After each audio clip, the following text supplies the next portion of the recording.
Pessoal do canal, tudo bem? Hoje a gente está aqui com o Gabriel. O Gabriel, ele é psicólogo, ele se formou em Sydney, né, na Austrália, em psicologia esportiva. Fez um mestrado em gestão de esporte pela FIFA. Ele trabalhou como psicólogo da seleção de softball, de beisebol e de badminton em 2007, né, naquele Pan-Americano que teve no Brasil. Depois disso, ele acabou trabalhando individualmente, né, com Uhum. alguns atletas. Ele falou que trabalhou com atleta de levantamento de peso, de natação, de atletismo, enfim, diversos trabalhos. E depois disso, ele começou a trabalhar mais com gestão de esportes. Então, hoje em dia, você não trabalha tanto como psicólogo, né? Seria mais com gestão desses grandes eventos esportivos. Tanto que nem o que eu falei na outra semana, ele tá no Japão agora, né? Aí é boa noite, aqui é bom dia. E ele tá aí trabalhando nas Olimpíadas que foram adiadas, infelizmente, né? Por causa desse Covid aí, mas quem sabe ano que vem vai dar tudo certo. E aí, Gabriel, tudo bem? Tudo bem, tudo tranquilo aqui no Japão. Aqui sempre tem essa diferença de horário, que já tá noite aqui agora, vocês devem estar com um solzinho aí. Então, como a gente teve a oportunidade de conversar, né, com um psicólogo, a gente separou alguns temas. Tem alguns temas que eu achei bem legais da gente perguntar. Hoje a gente vai dar mais uma ideia de cada um deles. Se vocês quiserem que a gente se aprofunde em alguma coisa, comentem aí no vídeo, porque são muitas coisas para serem faladas. Tem várias perguntas que eu queria fazer, mas infelizmente a gente não vai ter tempo para tudo, tá? Primeira coisa que eu pensei quando a gente chamou o Gabriel e aí a gente tá falando do tema de psicologia dentro do esporte, né? Eu acho que é uma coisa muito comum entre vários atletas, é a ansiedade que a gente tem antes de entrar para rebater. Quando a gente vai entrar para rebater, é muito, assim, é um jogo muito psicológico, né? Por mais que você treine muito, por mais que durante o treino você bata muito bem, chega na hora do jogo, às vezes seu rendimento é muito ruim e esse sentimento de antes de entrar para bater, às vezes atrapalha muito, né, no seu rendimento no jogo. Então, eu queria saber, Gabriel, como que a gente faz para lidar com isso? Se existe alguma dica para melhorar esse sentimento e para melhorar o nosso rendimento também durante o jogo? Essa é uma pergunta que muito atleta faz em vários esportes diferentes, né? Não é só o beisebol e o softball. Mas essa questão de rebater, que nem você falou, é uma parte muito psicológica, porque tem aquele combate meio que mental entre o rebatedor, ou a rebatedora e o pitcher. Então, é uma parte muito importante do jogo, como está o seu estado mental. Uma coisa muito importante, que é uma palavra que eles usam muito no beisebol em inglês, me corrija se o meu português estiver errado, é o que eles dizem em inglês de slump, quando você acha que está rebatendo muito mal e está numa fase de rebater mal. A coisa mais importante disso é que nem tudo que está passando pela sua cabeça é verdade quando você está nessas situações. Se você está, eu estou rebatendo muito mal hoje, não significa que seja verdade. Você pode ter tido uma rebatida ruim e aí isso começou a pesar na sua cabeça. Agora, o que acontece quando as pessoas estão pensando muito, uma coisa leva a outra e começa a aumentar essa ansiedade. E você fica nesses pensamentos meio que negativos. Agora, tem duas coisas que você pode fazer. Uma é tentar pensar em alguma coisa mais positiva, ou, de preferência, pensar em uma coisa mais neutra, porque é mais fácil de você se concentrar em uma coisa nova. E o beisebol é um jogo muito tático, especialmente quando você está no banco esperando a sua vez de rebater. Você pode usar a sua oportunidade. Se você estiver muito ansioso, dá uma olhada no campo, vê como é que a defesa está se posicionando, porque isso vai influenciar o jeito que você quer rebater. E isso vai ser uma parte importante. E isso também transfere o jeito que você está pensando de uma maneira negativa para uma maneira neutra. Ou seja, você começa a pensar tecnicamente e taticamente, não emocionalmente. Porque o negativo sempre vai afetar você de uma maneira negativa. E o positivo nem sempre é muito útil, né? Você, às vezes, tem aquelas situações em que tá confiante demais. Você acha, eu sou melhor que esse pitcher, esse pitcher não tem nada em mim. E aí vai lá e leva 3 strikes, porque está confiante demais, não está pensando na tática. Tem que ter um balanço aí, né, do emocional negativo e o emocional positivo. Por isso que a preferência que eu sempre digo é o neutro. E o neutro é técnica e tática. Então, isso aí é quando você já tá na parte do banco, está esperando a sua vez de rebater, já começa a pensar nessa parte. E aí, quando você vai lá para o home plate, para ir rebater, aí que entra a parte do treino também. Você nunca deveria ir lá tentar rebater de uma maneira que você nunca treinou. Então, a maneira que você vai rebater, que você vai se posicionar, que você vai segurar no taco, tem que ser da mesma maneira que você treina. Você não vai, de repente, criar uma maneira nova só porque o jogo agora está no último inning, precisa de um home run, essas coisas todas. Você não vai inventar uma coisa nova. Tem que ser uma rotina já feita. Isso é uma coisa que dá para observar. Os melhores rebatedores, você vê que tem uma certa rotina antes de rebater. O melhor exemplo de todos é o Ichiro Suzuki. Porque o dele é claríssimo, claríssimo, claríssimo. Ele tem aquela pegadinha na manga dele toda vez que ele vai rebater. E não importa o jogo, não importa o inning, não importa o que está acontecendo, ele faz aquilo toda rebatida. E isso, então, mantém uma consistência. E isso é importante, cada jogador ter uma coisa assim, não precisa ser exatamente igual, mas alguma coisa em que você se zere, você volta para o zero. Seja o primeiro pitch, ou seja um pitch em que as bases estão cheias, você já levou 2 strikes e nenhuma bola. E você se zera, você faz aquela rotina. É bom também ter um mantra também, né? Pra alguma coisa que você se fala, para você se concentrar de novo ou se posicionar de volta. Pode ser contato, né? Se isso é o que você mais precisa, sentir aquele contato com a bola. Ou ombro, né? Posicionamento dos seus ombros, dos pés. Para zerar, assim, levou um strike, levou uma bola, ou foi aquele contato que pegou triscando. Você se zera, faz a rotina, qualquer que seja, pegadinha na manga, pisa para trás, esfrega a mão, que seja.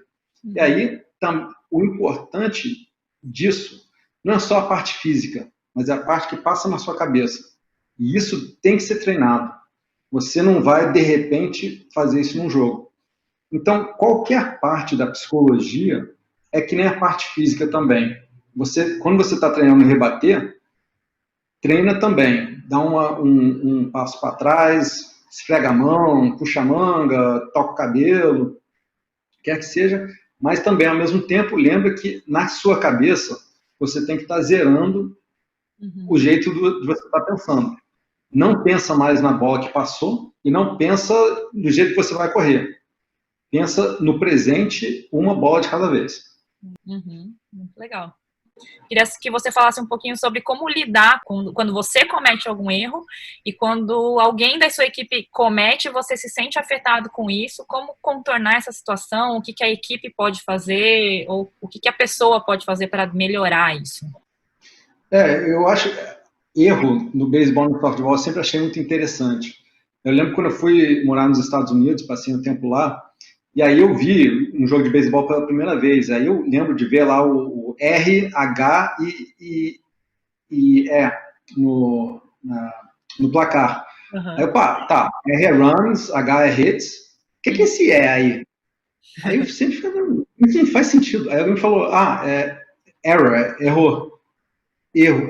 Mas vocês estão contando o número de erro? Isso coloca uma pressão enorme, porque vira parte do placar. Assim, eu cresci jogando futebol, jogando rugby. Acontece erro em tudo que é momento. Errou passe, errou disso.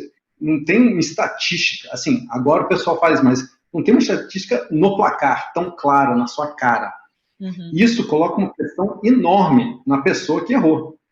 Então, é um dos fatores bem peculiares do esporte. Mas, mesmo assim, uma coisa que é interessante que você falou é que isso começa a acumular. A pessoa que fez um erro, talvez erra mais. A pessoa que está assistindo isso começa a errar mais, começa a criar uma tensão. Fica uma bola de neve que vai rolando e vai aumentando. A primeira coisa é parar aquela situação que está passando na cabeça. Que nem eu falei, nem tudo que passa pela sua cabeça é verdade. Fez um erro? Fez. Acontece. Por várias razões diferentes. É natural. Não existe jogo perfeito. Mesmo que tenha essa estatística de perfect game em beisebol, não existe. Garanto que alguma coisa aconteceu que não deu muito certo naquelas situações. Então, tem que neutralizar aquele pensamento. Aquela mesma maneira que eu falei. Tira o pensamento negativo, colocando uma coisa nova dentro. É impossível não pensar em nada. Então, se você fez um erro, você fica tentando falar, para de pensar nisso, você vai continuar pensando nisso. Do mesmo jeito, se eu falar para você agora, não pensa numa girafa verde.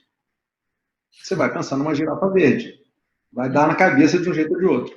Se você falar, não pensa naquele erro, você só vai pensar naquele erro. Então, é importante colocar uma coisa nova na cabeça.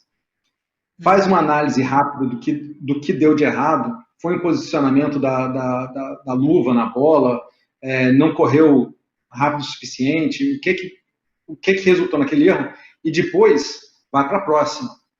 Assim, um pitch de cada vez. Esse é o importante. Não pensa no pitch passado e nem pensa no pitch seguinte. É naquele pitch que está acontecendo naquele momento, que é o mais importante, ficar lá. O beisebol, que nem vários esportes coletivos, é um pouco complicado em relação à parte de equipe, porque a equipe está espalhada no campo todo. Sim. Então não é que nem vôlei, porque no vôlei, quando tem um erro, o time todo meio que entra lá, todo mundo coloca a mão junto, dá aquele apoio. É muito prático no vôlei porque é um campo pequeno. Agora, no beisebol e no softball, é um campo enorme. Você tem um catcher de um lado, você tem o pessoal na esquerda do campo do outro lado. Nunca que o pessoal vai conseguir se juntar no meio. Porém, tem coisas que podem ser treinadas. De novo, você nunca vai fazer num jogo o que você não fez no treino. Então, essas partes de grupo também tem que ser treinadas. Tem que ter uma palavra-chave, um movimento que o pessoal faz, que nem eles fazem para indicar que tem 2 outs, alguma coisa assim. Alguma outra coisa para o pessoal do time mostrar que está apoiando quem fez o erro. Alguma coisa que simbolize, não, está tranquilo, estamos juntos, né? Estamos te apoiando. Porque senão, o que a pessoa que errou fica pensando é que está todo mundo contra ele ou ela. Porque não tem uma comunicação. Você não consegue gritar de um lado do campo para o outro e falar, não, está tudo bem. Então, tem que ter esse apoio de uma maneira. Então, essa parte de grupo, comunicação de grupo, é muito importante. Mas, de novo, tem que ser treinado e também tem que ser uma coisa acordada. Tem que ter uma reunião de time e falar, olha, gente, nessa situação que tem um erro, como que a gente fala para o outro que a gente está apoiando de qualquer maneira? Como que a gente fala que não tem problema, bola para frente, vamos para a próxima? Porque senão a única outra oportunidade é quando terminar o inning. Se esse erro acontecer no primeiro rebatedor, vai demorar. Mas, de novo, comunicação é chave nesses esportes de equipe. Eu uso muito isso e nesse trabalho que eu faço agora de gestão de esporte. Porque em Jogos Olímpicos, esses jogos mega eventos, é muita pressão no pessoal que está por trás das cenas, né? Porque é ao vivo na televisão, é muita coisa acontecendo. Então, a gente está sob muita pressão. E eu sempre falo para todo mundo da minha equipe, antes desses jogos começarem, falo, gente, alguém vai perder a paciência com alguém. Não é uma questão de se, é quando. Porque vai acontecer, não tem jeito. É muita pressão, é muita coisa acontecendo. E eu falo, olha, quando isso acontecer, dá um passo para trás, respira fundo, pede desculpas e depois vai em frente com o trabalho. E a pessoa que, se alguém gritou contra a outra pessoa, a pessoa com quem você gritou, aceita as desculpas e também vai em frente. O mais importante é não levar no pessoal, porque o estresse é uma coisa acumulada. Todo mundo assim está na mesma situação, todo mundo fica estressado. E a gente tem que continuar no trabalho. Assim, a gente não pode, de repente, ter um conflito pessoal entre as pessoas quando em 30 minutos tem a final de um campeonato, vai estar ao vivo na televisão, milhares de pessoas assistindo, vai ter milhares de pessoas aí no estádio. Então, eu sempre falo isso, e é impressionante quantas vezes acontece. Assim, esses são meus terceiros Jogos Olímpicos, já fiz Jogos Pan-Americanos, africanos e tudo, e acontece. Todo campeonato que eu faço, acontece uma situação de estresse com alguém, e só por eu ter avisado que isso vai acontecer, é mais fácil das pessoas conseguirem pedir desculpas. Uhum. Porque todo mundo reconhece, tá, eu lembro. Já falaram que a pessoa vai ficar estressada, não vai dar isso. Então, o importante também é o pessoal já reconhecer antes que essas situações podem acontecer. Você sabe, no esporte, em situações, o pessoal tensas, as pessoas ficam mais tensas. Mas se todo mundo falar disso abertamente antes, é muito mais fácil de resolver no campo e depois. Se todo mundo fingir que a gente é uma equipe, vai todo mundo estar bem, a gente não está reconhecendo o fator humano, né, que a gente tem de sermos seres emocionais. Então, reconhecendo isso antes, dá para trabalhar melhor durante e depois. Sim, sim. Acho que isso é muito legal de se falar. É tudo uma questão de treino também, né? É uma coisa que é um costume. Acho que principalmente quando a gente é criança, um erra, é um meio que um reflexo, né? A pessoa errou, a culpa é dela. Depois você vai aprendendo que não é bem assim que funciona, porque você depende de todo mundo. Você depende da equipe inteira estar bem para a gente conseguir ganhar.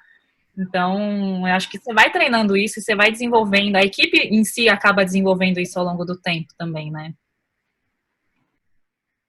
Outra coisa que eu sempre falo nesses eventos que eu trabalho é assim, não focamos no problema, a gente foca na solução. A gente não está aqui para buscar a culpa de quem foi. A gente não tem tempo para isso. A gente foca na solução. Como é que a gente resolve isso agora? Sim. E aí, quando dá um tempo, aí a gente vê o que aconteceu, como que a gente evita isso de novo. É a mesma coisa num jogo. Você não tem tempo para ficar avaliando o que causou o problema. O negócio a gente está nessa situação agora, qual a solução? Sim. Muito bom. Uma coisa que eu queria perguntar também, um tema mais atual, né, nessa pandemia que meio que acabou com a graça de todo mundo, a gente acabou tendo que parar de treinar, a gente está em casa muito mais tempo, não consigo mais sair para treinar com a minha equipe, eu não consigo mais me reunir com os meus amigos, e eu queria que você falasse para a gente o que a gente pode fazer nesse período que a gente está mais em casa e que a gente não pode mais ter essa rotina de treino que a gente tinha antes. E se tem algum exercício mental mesmo para trabalhar esse lado que eu consigo fazer em casa e que possa me ajudar quando a gente retornar às atividades normais. Essa situação realmente é uma situação anormal em que a gente está vivendo. Mas eu estou olhando isso como se fosse meio que uma situação de perda, né? Em que muita gente passa por uns estágios de perda. Quando alguém morre, quando você perde um emprego, termina casamento, essas coisas todas.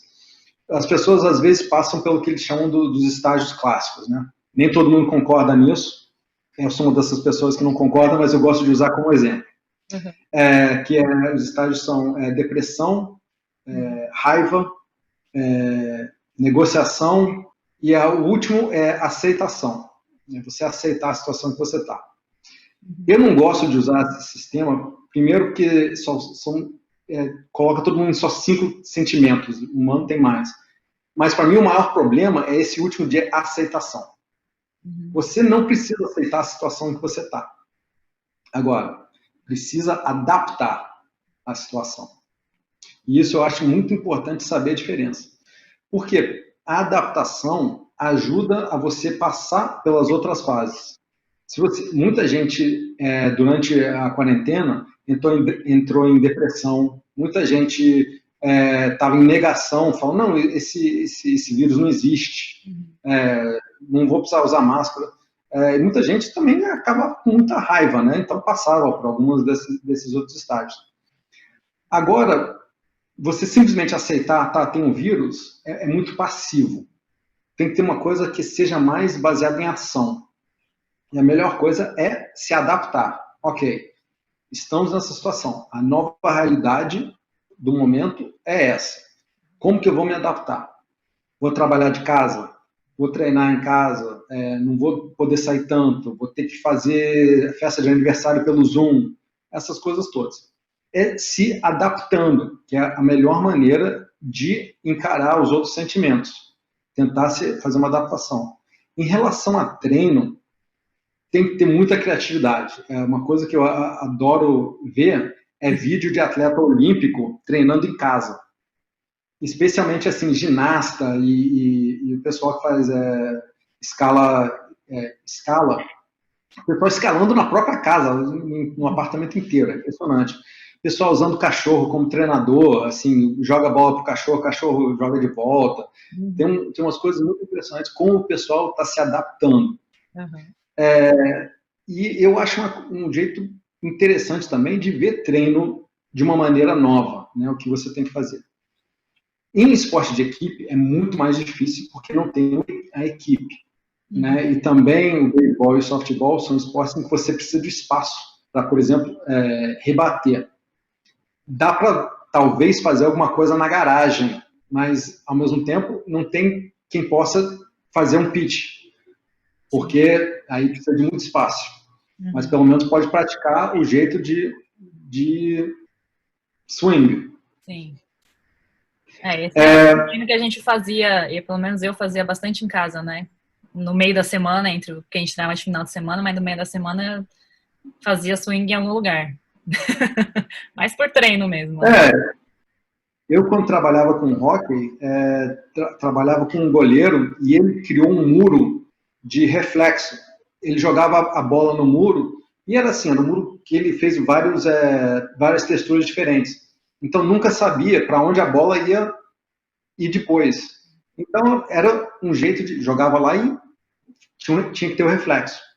Então, essas são algumas adaptações. Agora, em relação a treino físico e tática, eu não vou entrar no assunto, porque não sou especialista nisso. Agora, em relação à parte de mental, alguns dos exercícios é treinar, por exemplo, aquela rotina antes de rebater. O que é que você gostaria de estar pensando antes de rebater? Começar a treinar um pouco o jeito que você pensa de si mesmo. Se você tiver vídeo de você mesmo jogando, dá uma assistida e tenta lembrar o que é que você estava pensando e o que é que você gostaria de estar pensando.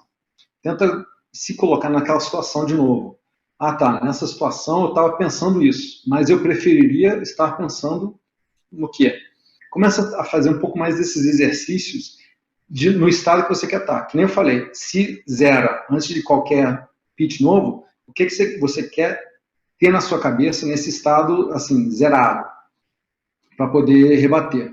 Muito legal. E a última pergunta que eu queria fazer, que é uma das que eu tive mais curiosidade, que é uma coisa muito comum, na verdade, quando a gente joga.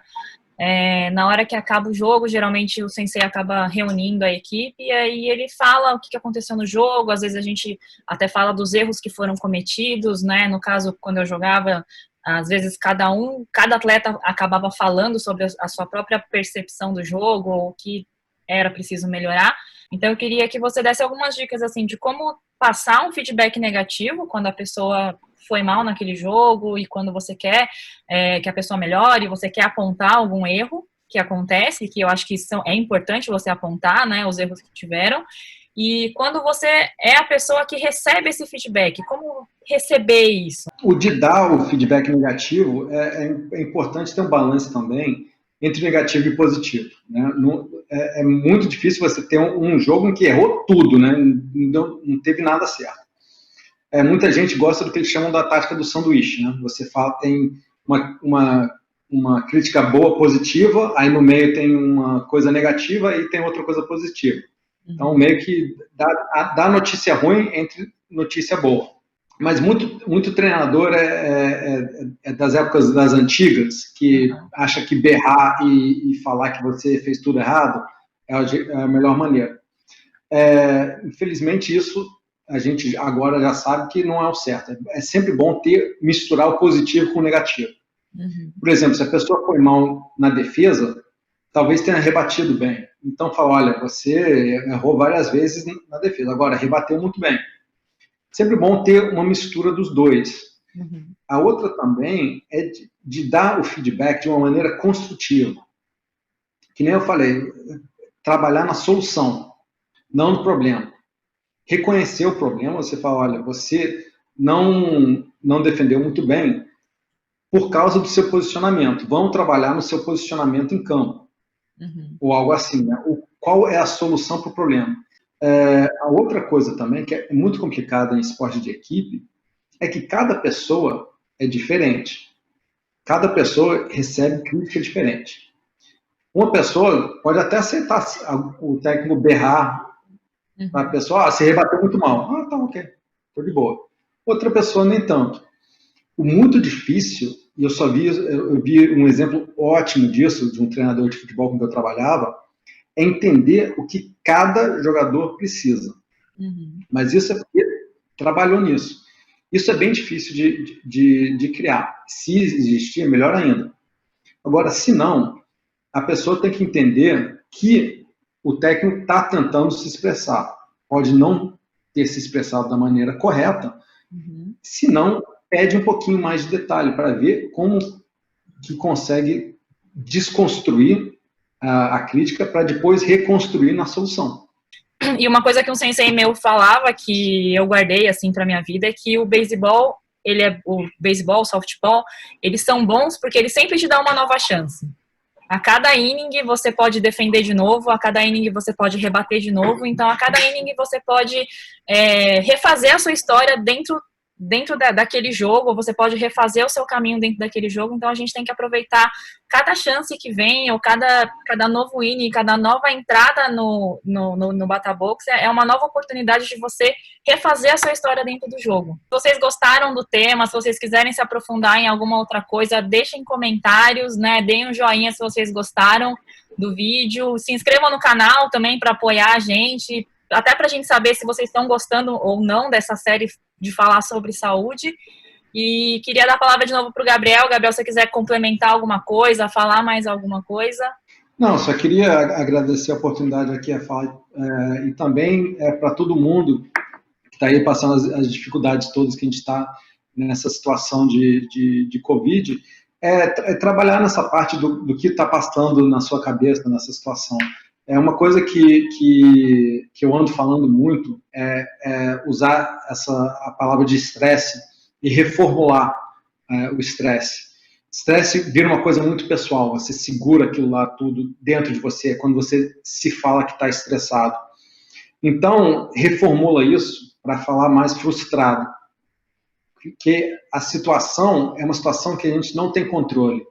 Se a gente tivesse controle, dá para fazer alguma coisa do assunto. E quando você tem controle e não está conseguindo, aí começa a surgir estresse. O Covid como um todo, não temos controle. Então, é uma situação frustrante. Então, já começa a reformular. Em vez de pensar em estresse, pensa em frustração, é frustrante. Reconhecendo que é uma situação que está fora do seu controle. Mas aí depois reformula mais uma vez, da frustração para criar desafiante. Vira um desafio. Como que você vai encarar esse desafio das limitações que você tem agora de trabalho, de esporte, de vida no geral? Como que você vai encarar esse desafio e se adaptar para a situação que você tem agora? Então, começa a trabalhar naquelas coisas, na situação que está na sua cabeça no momento, para encarar esse desafio que a gente tem de 2020 de Covid. Então, estamos todo mundo junto, vamos encarar esse desafio junto e vamos em frente. Aí. Mas queria muito agradecer, muito obrigada, Gabriel, por ter tirado esse tempo, por ter conversado com a gente, pela paciência, né? Até a gente conseguir marcar, demorou um tempinho também. E espero que vocês gostem. Se vocês quiserem, a gente grava novos vídeos, eu vou adorar, porque eu gosto muito de falar sobre isso. E acho que existem uma infinidade de temas que a gente ainda pode discutir, né? Então é isso. Obrigada, Gabriel. Tchau, tchau, gente. Até semana que vem. Obrigado.